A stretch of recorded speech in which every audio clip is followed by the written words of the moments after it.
Welcome to Baycare Health Chat. I'm Scott Webb, and today I'm joined by pediatric cardiologist Dr. Kelvin Lau.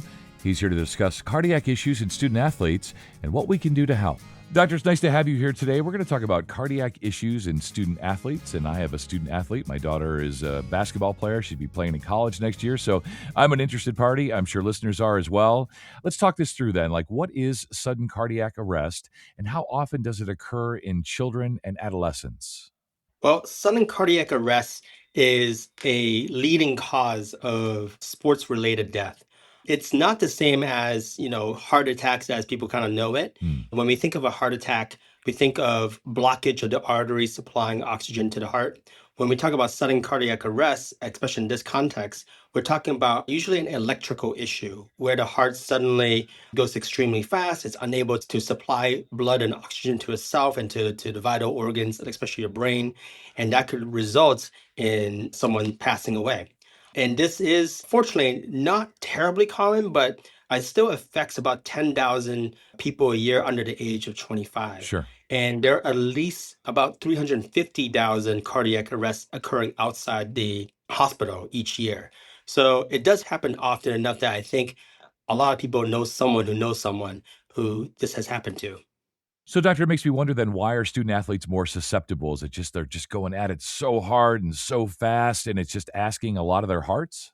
So there are a number of different causes for sudden cardiac arrest, but many of them actually are induced by stress. And exercise is obviously a very good way to stress your body out. Oftentimes, exercise is a good thing, it benefits your body, but when you have certain of these conditions, it does increase your risk that the arrhythmias that we worry about, the abnormally fast heart rhythms that can make perfusing your brain and your heart difficult, are more likely to happen when you're exercising.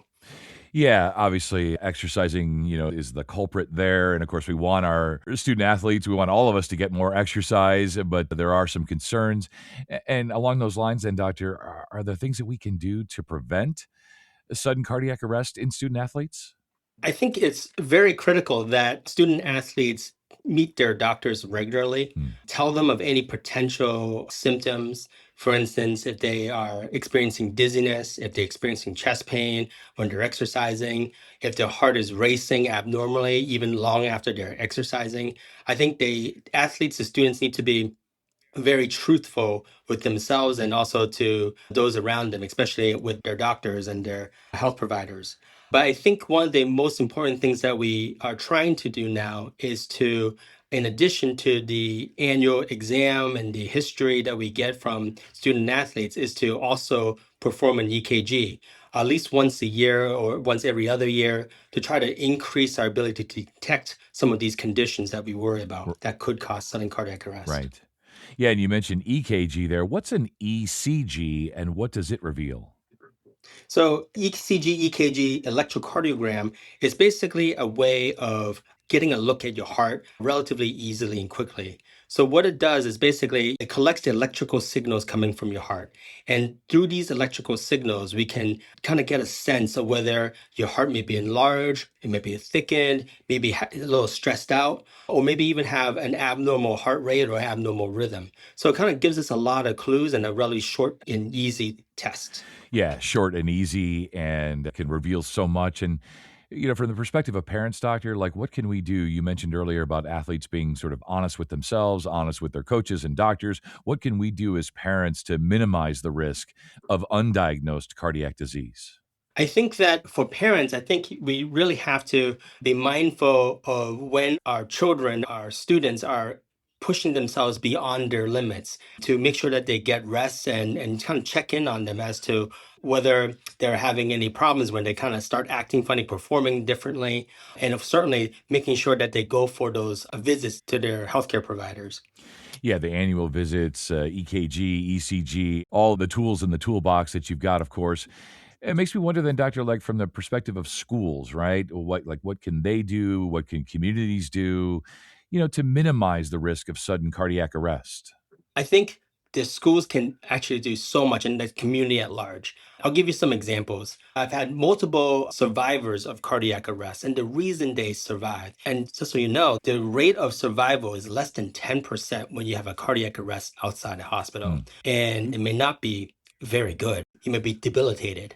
But what those stories that of those patients all share in common are parents or schools that are prepared for these events. Okay. So you got teachers and parents who are trained in CPR.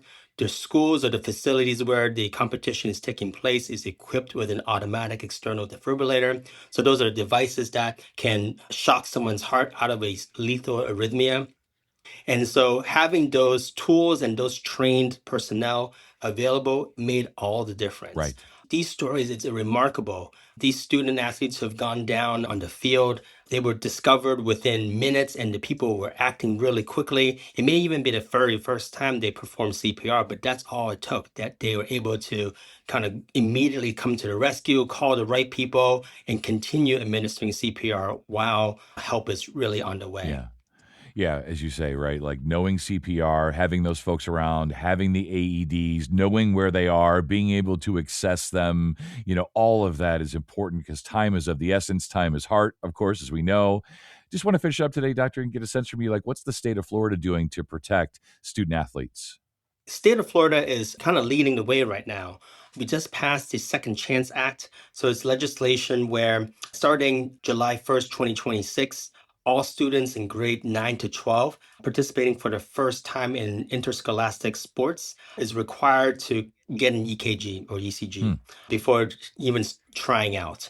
So they're basically asking all the parents to get their student athletes into their doctors, getting their annual physical, but in addition, getting an ECG so that we begin trying to catch those kids who may be at risk. And therefore, if the EKG shows a potential concern, see a specialist who can kind of really dive into figure out whether there is anything of concern here. Yeah, that's awesome. Well, I appreciate your time today. As I said, I'm an interested party. I'm sure listeners are as well. Thank you so much. No problem. Thank you for having me. And for more information, go to baycare.org. And that wraps up this episode of BayCare Health Chat. Always remember to subscribe, rate, and review this podcast and all of the other BayCare podcasts so we can share the wealth of information from our experts together. I'm Scott Webb. Stay well.